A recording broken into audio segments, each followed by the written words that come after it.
بسم اللہ الرحمن الرحیم نحمدہ ونصلی علی رسولہ الکریم۔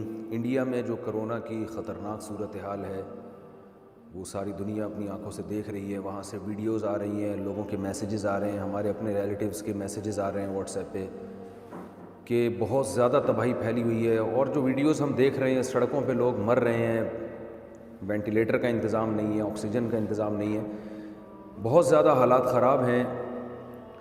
ان حالات میں ہم اپنے انڈیا کے ان مسلمانوں کے اور بلکہ انڈیا کی عوام، چاہے وہ غیر مسلم ہوں، ان کے غم میں، ان کے درد میں، تو اس بارے میں کچھ گزارشات خاص طور پر انڈیا میں رہنے والوں کے لیے کچھ گزارشات پیش کرنی تھی۔ جو مسلم ہیں، جو قرآن و سنت پہ ایمان رکھتے ہیں، ان کے لیے تو اس میں کوئی کنفیوژن نہیں ہونی چاہیے، لیکن کچھ جو غیر مسلم ہیں انہیں بھی ان وباؤں سے عبرت حاصل کرنی چاہیے۔ جو اس وقت تباہی ہندوستان میں پھیلی ہوئی ہے اور اس بات کا خطرہ موجود ہے کہ کل یہ تباہی پاکستان کی طرف بھی آ سکتی ہے۔ اللہ تعالی ہم سب کو محفوظ رکھے، یا کسی اور ملک میں بھی یہ سب کچھ ہو سکتا ہے۔ تو ہمیں اللہ تعالیٰ کی طرف سے اس میں ہدایات ملتی ہیں۔ وَلَنَبْلُوَنَّكُمْ بِشَيْءٍ مِّنَ الْخَوْفِ وَالْجُوعِ وَنَقْصٍ مِّنَ الْأَمْوَالِ وَالْأَنفُسِ وَالثَّمَرَاتِ وَبَشِّرِ الصَّابِرِينَ۔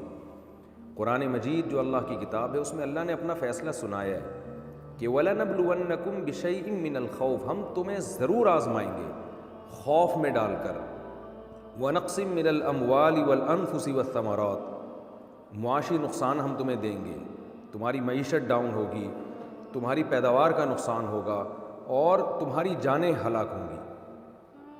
جانوں کا ہلاک ہونا کیا ہے؟ یہ وباؤں میں اور قدرتی حادثات میں جو انسانی جانیں بہت کثرت سے ہلاک ہوتی ہیں، یہ وہ آزمائشیں جن کا اللہ تعالیٰ اپنی کتاب میں ذکر کرتے ہیں۔ اب ان آزمائشوں میں ہمیں کرنا کیا ہے؟ جیسے یہ بڑی آزمائش ہے کرونا کی صورت میں، جس نے پوری دنیا کو تباہی میں ڈالا ہوا ہے، اور خاص طور پر جو ہمارا پڑوسی ملک ہندوستان جس کرب و اذیت سے اس وقت گزر رہا ہے، تو اس میں کرنا کیا ہے ہمیں؟ اللہ نے قرآن میں ہمیں حکم دیا وَبَشِّرِ الصَّابِرِينَ الَّذِينَ إِذَا أَصَابَتْهُمْ مُصِيبَةٌ قَالُوا إِنَّا لِلَّهِ وَإِنَّا إِلَيْهِ رَاجِعُونَ۔ فرمایا اے نبی، آپ صبر کرنے والوں کو خوشخبری سنا دیں۔ اور وہ کیسے صبر کرتے ہیں؟ جب انہیں کوئی مصیبت پہنچتی ہے تو یہ کہتے ہیں اِنَّا لِلَّهِ، جس نے اس کائنات کو بنایا ہے نا، ہم اس کے غلام ہیں، ہم پر ہماری مرضی نہیں چلے گی، بلکہ اس کائنات کو بنانے والے کی مرضی چلے گی۔ اگر انسان کی ساری چاہتیں اس دنیا میں پوری ہو جائیں تو پھر انسان خدا بن جائے گا۔ اللہ نے اختیارات اپنے ہاتھ میں رکھے ہیں۔ آج کرونا کی بیماری ہے، کل کچھ اور ہو سکتا ہے، پرسوں کچھ اور ہو سکتا ہے۔ آپ دیکھیں کہ احتیاط پر عمل کے ساتھ ساتھ ہم نے صبر کا دامن ہاتھ سے نہیں چھوڑنا، اور صبر کا طریقہ بھی اللہ نے بتا دیا ہے۔ کیا سوچو گے تو صبر کی توفیق ملے گی؟ وہ یہ سوچنا ہے اِنَّا لِلَّهِ، ہم پر ہماری مرضی نہیں چلے گی، ہم اللہ کے غلام ہیں، وَإِنَّا إِلَيْهِ رَاجِعُونَ، اور ہم نے لوٹ کر اللہ کی طرف جانا ہے۔ کیا مطلب؟ آج ہم نہیں مرے تو کل مریں گے، پرسوں مریں گے، اور ہم اللہ کی طرف جائیں گے۔ اس آزمائش میں اگر ہم نے صبر سے کام لیا، واویلا نہیں کیا، بے صبری کا مظاہرہ نہیں کیا، تو کل اللہ تعالی ہمیں اس کا اجر دے گا۔ اور آج اگر ہم نے صبر کا دامن چھوڑ دیا، بوکھلاہٹ کا شکار ہو گئے، تو کیا ہوگا کہ جو مصیبت ہے وہ تو نہیں ٹلے گی، لیکن ہم ایک بہت بڑے اجر سے قیامت کے دن محروم ہو جائیں گے۔ دوسرا، جو بھی اس موقع پر بیماری کے اندر مبتلا ہوتا ہے، ہم نے اس سے تعلق ختم نہیں کرنا ہے۔ ایس او پیز پر عمل کرتے ہوئے اس کی مدد بہرحال ہم نے کرنی ہے۔ ایس او پیز پر اس طرح سے عمل کرنا کہ آپ مریض کو چھوڑ کے بھاگ جائیں، یہ بہت بے مروتی کی بات ہے۔ اس موقع پر ہمیں اللہ کے حبیب صلی اللہ علیہ وسلم نے توکل کرنے کا حکم دیا ہے۔ آپ خود کسی کرونا کے پیشنٹ کے بلا وجہ قریب نہ جائیں، لیکن آپ کے گھر میں اگر آپ کے کوئی بوڑھا بیمار ہو جاتا ہے تو اسے اس بیماری کی حالت میں چھوڑ کے جانا، یہ اللہ اس کے رسول صلی اللہ علیہ وسلم کی نافرمانی ہے، یہ کسی طور پہ بھی آپ کے لیے جائز نہیں ہے۔ اسی طرح گورنمنٹ نے اگر ڈاکٹروں کے ذمہ لگایا ہے کہ وہ پیشنٹ کی حفاظت کریں، اس کی کیئر کریں، وہ اسپتال چھوڑ کے نہ بھاگیں، تو ایسے موقع پہ ڈاکٹر کا فرار ہونا یہ بھی شرعی طور پر ناجائز اور غلط بات ہے۔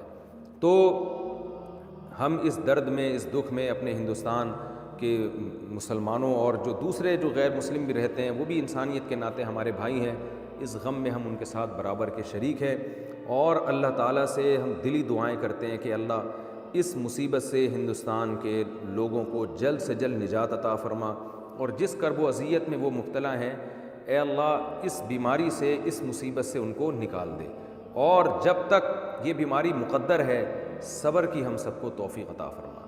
اور اس میں غیر مسلموں کے لیے ایک سبق ہے کہ یہ دنیا خواہشات کے پوری ہونے کی جگہ نہیں ہے، اب بھی موقع ہے اللہ کی طرف آنے کا، شرک سے توبہ کرنے کا۔